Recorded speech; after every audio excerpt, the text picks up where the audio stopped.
Qu'est-ce qu'il y a dans mon sac? Je vais vous montrer les essentiels à avoir dans son sac de sport. Peut-être que certains de ces objets, vous ne les connaissez pas ou vous ne les avez encore jamais utilisés et ils pourraient radicalement changer votre vie à la salle. Ou bien encore, votre moitié est sportive et vous ne savez pas quoi lui offrir avec Noël qui approche. Bon, je vous épargne la serviette et la bouteille d'eau. C'est non négociable évidemment. Enfin, peut-être que vous n'avez même pas ça, mais ça serait franchement chelou. La serviette pour l'hygiène sur les machines, c'est obligatoire dans la plupart des salles et ça nous permet d'enlever également la sueur. Et la bouteille d'eau pour l'hydratation évidemment. Rien qu'avec 3% de déshydratation, on peut perdre 10% de force, ça nous intéresse pas. Je connaissais quelqu'un qui faisait exprès de ne pas boire durant ses séances pour avoir l'air hardcore, mais non, ça n'est pas productif. Alors, j'avais une super gourde en acier isotherme, mais je l'ai oublié à la salle, on me l'a jeté. J'ai toujours le seum. Bon, on va plutôt voir ce qui nous intéresse vraiment. Tout d'abord, des straps ou des sangles de tirage, comme on dit en français. C'est des lanières en tissu ou en cuir ou encore en plastique qu'on va mettre autour de son poignet. L'intérêt, c'est d'améliorer la force de notre poigne. C'est plus facile de tenir la barre, les haltères ou encore les machines. C'est juste un game changer, ça vaut vraiment pas cher et ça dure des années. Alors, j'entends déjà les vieux briscards nous dire que si t'arrives pas à le tenir avec ta main, c'est que tu mérites pas de le porter. Dans l'absolu, ils ont pas tort. Si votre poigne est vraiment misérable, je connaissais un gars qui par exemple mettait les straps pour son rowing à 60 kg. Évidemment, il était dégueulasse. Je parle du rowing bien sûr. Si votre poigne est ridicule, peut-être qu'il serait important de la travailler un minimum. Les études l'ont montré, c'est un des facteurs de longévité les plus importants parce que tout passe par les mains. Et je sais de quoi je parle, j'étais opéré des canaux carpiens aux deux mains, donc je pouvais même plus ouvrir un pot de confiture. Dans ce cas-là, j'ai simplement fait des exercices de poigne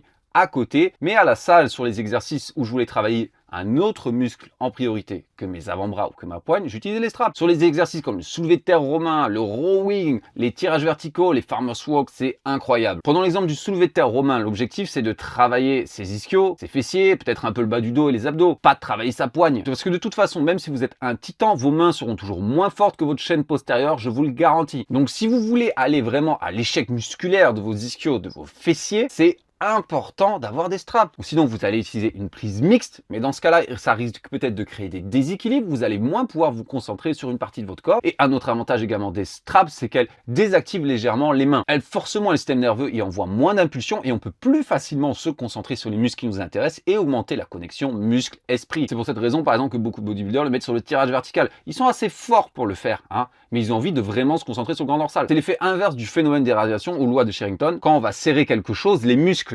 autour, l'avant-bras, même les bras et l'épaule vont être plus contractés à cause du signal électrique, plus rigide. Donc si on veut désactiver les bras, les straps, c'est top. Personnellement, je vais vous dire, sur la plupart des rowing, je ne les mets pas parce que ma poigne est très forte. Mais ce rowing halter, quand ça commence à être très lourd, on n'a pas envie de se concentrer uniquement sur ses mains parce que l'halter commence à partir, à glisser. Donc ça coûte pas cher, ça change des vies. Deuxième chose, des élastiques. Alors j'en ai plein, des différents, plein de résistances, ouais j'en ai plein. J'adore les élastiques, ça nous permet de faire tellement de choses. Par exemple pour l'échauffement, travail de coiffe des rotateurs, vraiment se préparer à l'entraînement, c'est beaucoup plus agréable, beaucoup plus efficace que par exemple un bâton et on peut faire beaucoup plus d'exercices différents. Ça prend pas de place, ça coûte pas cher, on peut se mettre à côté de n'importe quel poteau, n'importe quel rack pour faire ces petits échauffements, c'est génial. Le principal atout, c'est vraiment la versatilité, on peut faire tellement de choses avec. Par exemple, pendant le confinement, évidemment, je n'avais pas de disque chez moi, mais j'avais des élastiques. Donc quand j'allais au parc faire des exercices au poids de corps, je pouvais utiliser les élastiques pour soit travailler des parties du corps que je ne pouvais pas faire en temps normal, par exemple les ischios au poids de corps, c'est très compliqué, ou rendre des exercices plus difficiles. Mais à l'inverse, si peut-être vous manquez un peu de force, ça peut être excellent pour vous délester sur les dips, sur les tractions, sur les pompes et réussir à quand même travailler la technique de cet exercice. Mais on peut très bien les coupler à des barres, à des machines, à des haltères pour travailler par exemple l'explosivité, la vitesse, la puissance, comme c'est le cas dans Westside Barbell, quelque chose que j'adore. Ou bien par exemple travailler le pic de contraction, car ça nous rajoute une résistance supplémentaire. Changer la résistance de la machine, d'un mouvement afin de varier, de travailler différemment et d'avoir encore plus de résultats. Il existe également d'autres bandes de résistance qui sont plus courtes avec lesquelles on peut faire d'autres exercices, aller encore plus loin. Par exemple pour le développement des fessiers, ça peut être excellent. Pour moi, c'est vraiment un essentiel. Au moins un élastique, ne serait-ce que pour l'échauffement. Ensuite, qu'est-ce qu'on a? Ma bonne vieille ceinture. Alors ça, c'est une ceinture de force. Vous voyez comme elle est épaisse, donc je crois que c'est 10 ou 12 mm, bref, le maximum légal autorisé en compétition. Bien rigide.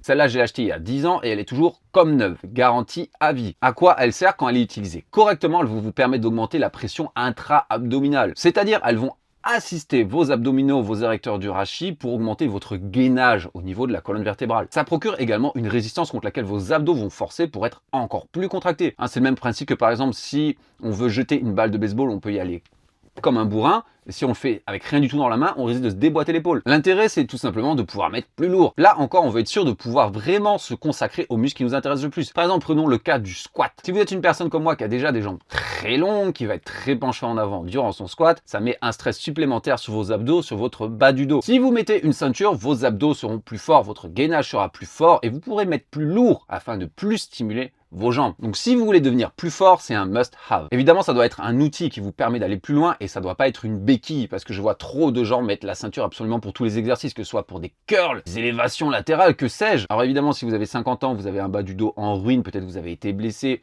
mettez la ceinture, il n'y a pas de souci, ça peut aussi servir de confort mental. Mais sinon, dans tous les cas, ce qu'il faut apprendre, c'est à utiliser correctement ses abdominaux, correctement sa colonne vertébrale pour vraiment tirer le maximum de bénéfices de la ceinture. Ce que je vous recommande personnellement, c'est d'investir directement dans une bonne vraie ceinture. Celle-là m'avait coûté 130 € à l'époque, elle est garantie à vie. Ça fait 10 ans que je l'ai, elle est toujours parfaite. Il y a des ceintures qui peuvent coûter très cher, mais moi je vous le dis, ça vaut le coup. Pour moi, la santé, ça n'a pas de prix. Ensuite, j'ai des wraps. Alors je sais même pas comment on dit en français. Des bandes de poignets peut-être. Je vais vous faire une démo en direct. Hop, on attrape, on fait des tours, on serre bien. Et voilà, vous l'aurez compris, ça sert à soutenir notre poignet. Donc c'est un peu comme la ceinture le ferait pour les abdos et le bas du dos, mais là ça sera-t-il pour d'autres exercices. Tous les exercices qui vont mettre du stress sur vos poignets. Donc déjà premièrement tout ce qui est poussé, donc développé couché, développé incliné, développé militaire, mais ça pourrait très bien être des curls, des extensions pour les triceps, ou peut-être même du squat, si ça met beaucoup de tension sur vos poignets en fonction de comment vous le faites. Ça vous permet d'être plus stable, plus rigide, de mettre un peu plus lourd et ça peut aussi vous aider tout simplement à avoir moins de soucis à vos articulations. C'est vraiment top et ça coûte pas cher, ok? Mais je vois des gens déjà les mettre absolument tout le temps et serrer tellement fort que il y a plus le sang qui passe. Évidemment, si vous êtes un powerlifter et que vos buts c'est de mettre absolument le plus lourd possible, entraînez-vous avec, il n'y a pas de souci. Là aussi, encore, il ne faudrait pas en fait utiliser ça comme béquille pour compenser une mauvaise technique. Par exemple, si au développé couché, vous avez le poignet très cassé comme un vélociraptor, vous aurez beau mettre des bandes, ça va aider un peu, mais c'est pas ça qui va changer la donne. Moi maintenant, je les mets uniquement sur mes séries les plus lourdes, très rarement. Mais si vous avez eu des soucis de poignet sur certains exercices, je vous conseille d'essayer, ça pourrait peut-être vous changer la vie.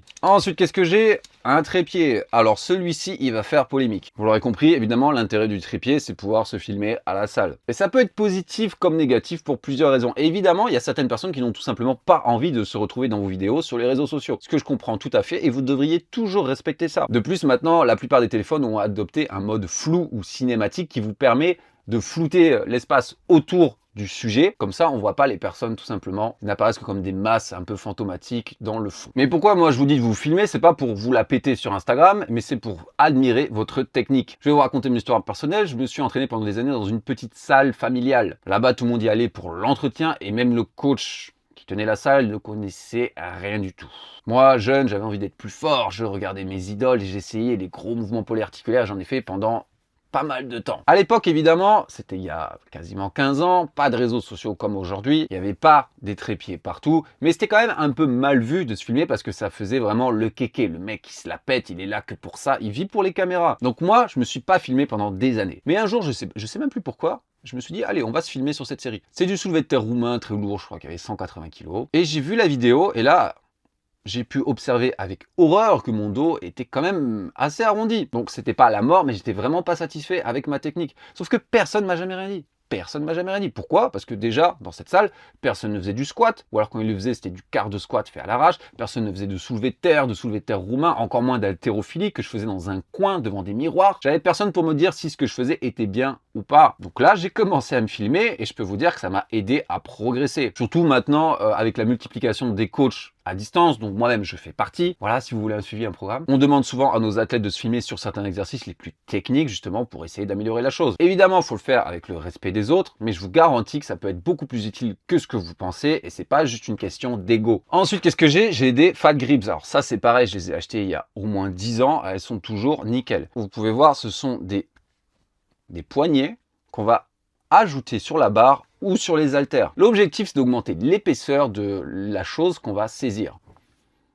Sur les mouvements type curl, vous allez sensiblement plus travailler vos avant-bras et votre poignet. Mais de manière générale, que ce soit sur des curls, des tirages ou même du développé couché, du développé aux haltères, le fait que la barre, l'appareil est plus épais, c'est beaucoup plus doux sur les articulations, les poignets, les coudes et même les épaules. Il existe des barres qui sont naturellement plus épaisses, on appelle ça des axes d'Apollon. Si vous avez l'occasion d'en avoir, je vous conseille d'essayer, que ce soit au développé couché ou au curl. Incroyable les sensations. Si vous êtes quelqu'un qui souffrait de tendinite fréquente sur poignet, coude ou épaule, vous êtes abîmé, vous avez des blessures, je vous conseille d'essayer, c'est incroyable. J'en ai mangé pendant très longtemps après des soucis que j'ai eus, et même parfois je les mettais sur les cordes pour augmenter l'épaisseur au triceps. Après, je vous garantis, vous aurez une poigne en acier, des avant-bras énormes. C'est pareil, ça coûte pas très cher et ça dure une vie entière. Ensuite, j'ai des chaussures d'haltérophilie. Enfin, je vais pas vous mentir, ça fait un moment que je les utilise plus, mais je les ai utilisées pendant des années. Comme vous pouvez le voir, elles ont vécu. L'intérêt de ces chaussures, c'est qu'elles sont faites expressément pour la musculation, enfin, du moins pour certains exercices de musculation et l'haltérophilie. Elles ont une semelle bien rigide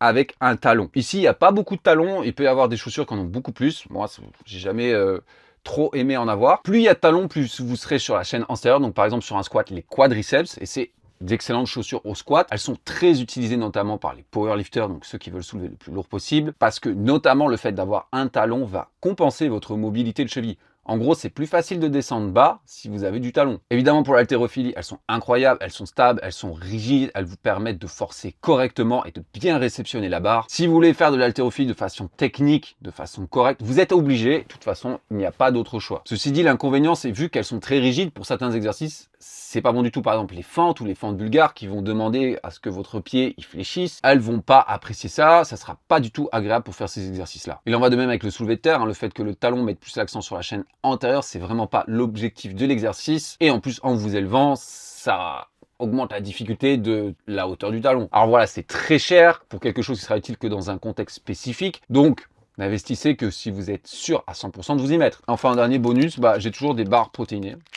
Dans la voiture et dans le sac, c'est vraiment au cas où. Des fois, je dois aller quelque part, etc. Mais dans mon coffre, j'ai toujours mon sac de sport et mes barres. Ou parfois, peut-être, ça peut être une séance, si ça se trouve, qui s'est rallongée. Un imprévu, vous n'aurez pas eu le temps de manger. Si ça vous permet quand même d'avoir une bonne dose de protéines, quelque chose de relativement agréable au goût, ça dépend des personnes, et peu de calories. Alors voilà, j'ai fait le tour de cette vidéo et de ce qu'il y a dans mon sac. À peu près. S'il y a pour vous des objets essentiels qui sont toujours dans vos sacs de sport auxquels je n'ai pas pensé, n'hésitez pas à me le signifier en commentaire. Tout commentaire booste l'algorithme. Si vous avez des questions sur l'un ou l'autre de ces objets et l'utilité pour vous, pour votre programme, n'hésitez pas non plus. Et si vous avez besoin de coaching personnalisé ou de programme personnalisé, vous savez où me contacter.